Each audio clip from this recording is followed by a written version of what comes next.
మేమైతే ఇక్కడ 15 డేస్ అయితే లేము కదా, సర్లే అన్ని అకేషన్స్ అయిపోయినాయి, మా వాడు అన్ని ఫెస్టివల్స్ మిస్ అయిపోయాడని అనుకున్నాము.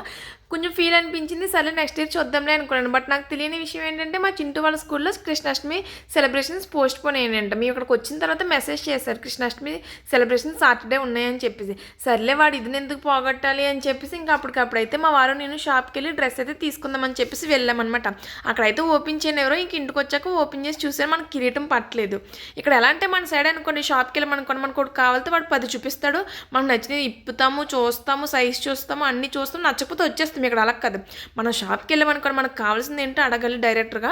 వాడు చూపిస్తే ఫోన్లో చూపిస్తాడు, లేదంటే లేదు సైజ్ చూపిస్తాడు, ఇంకా సైజ్ కొలుచుకొని ఆ డ్రెస్ అయితే తీసి ఇచ్చేస్తాడు. ఇంకా ఓపెన్ చేయడాలు మనం వేసుకొని చూస్తాము, ఇప్పి చూస్తాము అంటే అసలు పని అవ్వదనమాట. అది ఎంత కాస్ట్ అయితే అంత కాస్ట్ పెట్టేసి వచ్చేయాలి అంతే. ఇంకా బేరాలు ఆడతాము, మేము ఇప్పు చూసుకుంటాము, క్వాలిటీ చూసుకుంటాం అన్నది అస్సలు లేదు. అన్నీ బాగున్నాయి కానీ చెవులు అయితే పోనీ అనమాట. ఉంటాను.